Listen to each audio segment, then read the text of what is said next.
In the bustling streets of New York City, 35-year-old Nicholas Bennett, one of the country's most successful entrepreneurs, sat in his luxurious office, examining one of the world's most expensive watches. To him, buying the watch was just another investment, but his mind was preoccupied with a different question. Despite his success, Nicholas found it challenging to see people's true nature. Without his wealth as an ordinary man, how would people treat him? Nicholas devised a simple plan. He picked up his phone and called his closest confidant and right-hand man, David. "David, I need to disappear for a few days. You'll handle the company while I'm gone." David, surprised, asked, "Where are you going? And why?" "Sometimes, you have to step away from the spotlight to see the truth," Nicholas replied, his eyes glinting with determination. Nicholas swapped his tailored suit for an old jacket, worn-out sneakers, and a simple backpack. He boarded a city bus, blending seamlessly into the crowd. Walking through the lively streets of Manhattan, no one would guess that this ordinary-looking man was the head of a multi-million-dollar company. His first destination was a restaurant he knew well, but this time he entered not as a wealthy patron, but as someone who could only afford a modest meal. As he stepped through the door, the waitstaff barely noticed him. He found a table and sat down, browsing the menu. A waiter approached with a smirk. "The meals here are a bit pricey.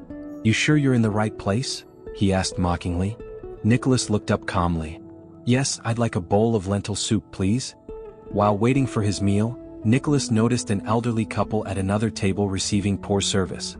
The waiter barely paid attention to them, focusing instead on better-dressed customers.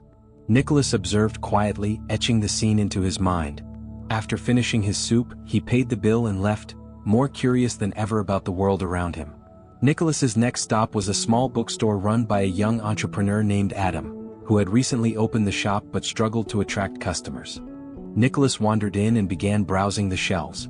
Adam noticed him immediately and approached with a warm smile. "Hi there. How can I help you today?" "Just looking at your books," Nicholas replied, impressed by Adam's genuine friendliness despite his simple attire. Nicholas bought a few books and said, "This is a great store, but it seems like customer traffic is a bit low." Adam sighed. "You're right. I don't have the budget for advertising, but I love books and want to keep this place alive."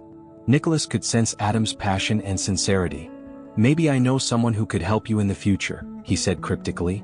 Adam looked puzzled but thanked him anyway. Nicholas's final destination was a community center that provided food and clothing to those in need. There he noticed Emma, a young volunteer, tirelessly helping distribute supplies. Despite her youth, she exuded determination and kindness. Intrigued, Nicholas decided to strike up a conversation. "It must be tough working here," Nicholas said. Emma smiled. "It is, but seeing the gratitude on people's faces makes it all worth it." Nicholas was moved by her dedication.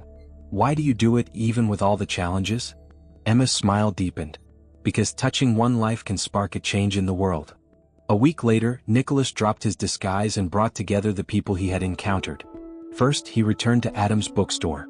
Nicholas revealed his true identity and offered Adam a grant to expand the shop and run a marketing campaign. Adam was overwhelmed.